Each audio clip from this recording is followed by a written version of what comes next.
Muhammad, peace be upon him, is also mentioned by name in the Old Testament. It's mentioned in the Song of Solomon, chapter number 5, verse number 16. Now, this is an interesting place for Dr. Naik to find a prophecy about Muhammad. Song of Solomon is a short poetic book about a loving, physical, sexual relationship between Solomon and his bride. For instance, in chapter 7, verses 1 through 3, Solomon says to his bride, "How beautiful your sandaled feet, O prince's daughter! Your graceful legs are like jewels, the work of an artist's hands. Your navel is a rounded goblet that never lacks blended wine. Your waist is a mound of wheat encircled by lilies. Your breasts are like two fawns, like twin fawns of a gazelle." Solomon goes on and on praising her body, and yet Dr. Zakir Naik goes to this book to find a prophecy about Muhammad. But let's turn to chapter 5, which supposedly mentions Muhammad by name. In the first verse of chapter 5, Solomon says, "I have come into my garden, my sister, my bride. I have gathered my myrrh with my spice. I have eaten my honeycomb and my honey. I have drunk my wine and my milk." Notice that Solomon talks about drinking wine, and yet Dr. Zakir Naik goes to this chapter to find a prophecy about Muhammad. Let's read the so-called prophecy in context. In verse 8, Solomon's bride says to her friends, "Daughters of Jerusalem, I charge you, if you find my beloved, what will you tell him? Tell him I am faint with love." Her friends respond in verse 9 by asking her, "How is your beloved better than others, most beautiful of women? How is your beloved better than others, that you so charge us?" So the women of Jerusalem ask Solomon's bride why she thinks that her husband, Solomon, is so much better than other men. She answers them in verses 10 through 16. Solomon's bride says, "My beloved is radiant and ruddy, outstanding among 10,000. His head is purest gold. His hair is wavy and black as a raven. His eyes are like doves by the water streams, washed in milk, mounted like jewels. His cheeks are like beds of spice yielding perfume. His lips are like lilies dripping with myrrh. His arms are rods of gold set with topaz. His body is like polished ivory decorated with lapis lazuli. His legs are pillars of marble set on bases of pure gold. His appearance is like Lebanon, choice as its cedars. His mouth is sweetness itself. He is altogether lovely. This is my beloved. This is my friend, daughters of Jerusalem." Verse 16, according to Dr. Zakir Naik, is actually about Muhammad. Why? Because the Hebrew for lovely is Mahmadim. Mahmadim kind of sounds like Muhammad, so the verse is actually saying, his mouth is sweetness itself. He is altogether Muhammad. This is my beloved. This is my friend, daughters of Jerusalem. In Hebrew, I will say, it says, "Hikko mamtakim vikullu Muhammadim zaidudi zairai baina Jerusalem." He is most sweet. He's altogether lovely. He is my beloved. He is my friend, O daughters of Jerusalem. Here, the name of Prophet Muhammad, peace be upon him, is there. It says Muhammadim. Dr. Naik has to explain why the Hebrew suffix im is used. The suffix im is added to form the plural in Hebrew. So why does the verse say Mahmadim, which would be plural, i.e. Muhammads, rather than just Mahmad, the singular, i.e. Muhammad? This is where desperate Muslim apologists spread their nonsense about the plural of respect. In the Hebrew and Semitic languages, when we want to give respect to someone, we add im to it. So to the name of Muhammad is added im, it becomes Muhammadim. And they've translated into altogether lovely. But the original name of Muhammad sallallahu alaihi wasallam is there in the Old Testament, Song of Solomon, chapter number 5, verse number 16. The problem, of course, is that there is no plural of respect in Hebrew. In the Old Testament, we never find Noah, Abraham, Moses, or David being referred to as Noah's, Abraham's, Moses's, or David's to show respect to these prophets. So why would this plural of respect only be used in Song of Solomon 5:16?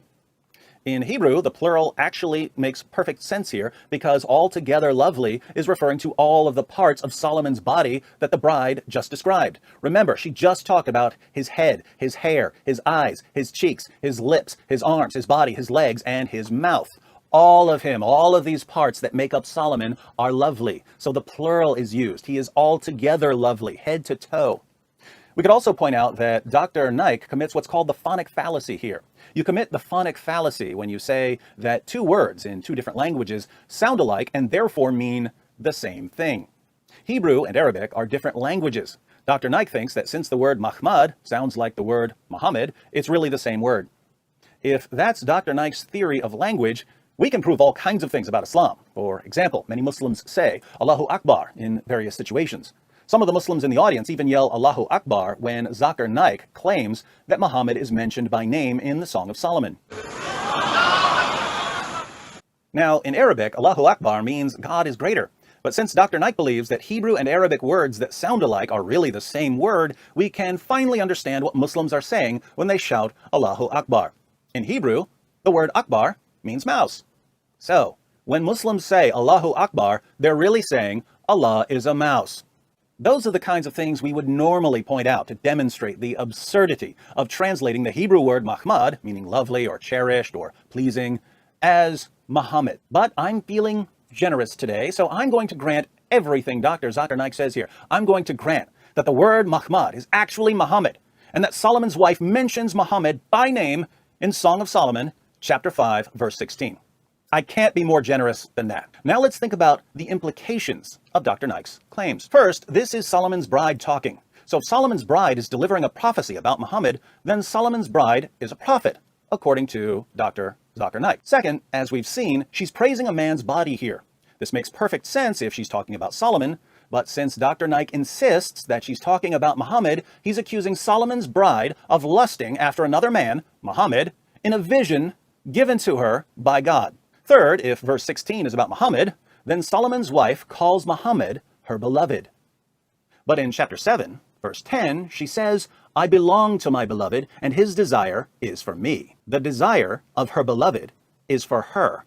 Remind me, who is her beloved, according to Dr. Naik?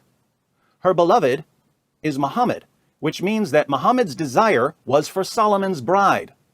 Since the kind of desire being discussed in Song of Solomon is sexual desire, Muhammad's sexual desire was for Solomon's bride, a woman who had been dead for 15 centuries when Muhammad was desiring her. But we can learn even more about Muhammad from Dr. Naik's scandalous translation of Mahmad, because Mahmad is used in many places in the Old Testament. Obviously, if we're going to say that the Hebrew word Mahmad is simply the name Muhammad, we need to be consistent and say that wherever the word Mahmad is used, it's referring to Muhammad. Let's look at a couple of verses that use the word Mahmad and see what happens if we take Dr. Naik's advice and translate the word as Muhammad. In Ezekiel 24:16, God refers to Ezekiel's wife as the delight of Ezekiel's eyes. But the word delight here in Hebrew is Mahmad. According to Dr. Naik, however, the Hebrew word Mahmad shouldn't be translated as delight or lovely because it's a name, the name Muhammad. And if Mahmad means Muhammad, and Ezekiel's wife was Mahmad, then Muhammad was Ezekiel's wife. Draw your own conclusions there. Just 5 verses later, in Ezekiel, God tells the children of Israel that Jerusalem will be conquered and that the temple will be destroyed. He says in Ezekiel 24:21, I am about to desecrate my sanctuary, the stronghold in which you take pride, the delight of your eyes. The word delight here is once again Mahmad. But Dr. Naik claims that Mahmad means Muhammad, not delight. So, in this verse, according to Dr. Naik, God tells the children of Israel not that he's going to desecrate the delight of their eyes, he tells the children of Israel that he's going to desecrate Muhammad. All I've done is go along with what your favorite apologist says. Dr. Naik claims that Muhammad is mentioned by name in Song of Solomon 5:16, and that the word Mahmad refers to Muhammad. Unfortunately for Dr. Naik, even if we agree with everything he says about Song of Solomon 5:16, it tells us absolutely nothing about whether Muhammad was a prophet, because the passage doesn't say anything about the woman's beloved being a prophet. But Song of Solomon does say that the woman's beloved desired her, which means that Muhammad desired a dead woman. Not according to me, according to Dr. Zakir Naik. And the Bible declares that Ezekiel's wife was Muhammad, and that God promised to desecrate Muhammad, again, not according to me, according to Dr. Zakir Naik.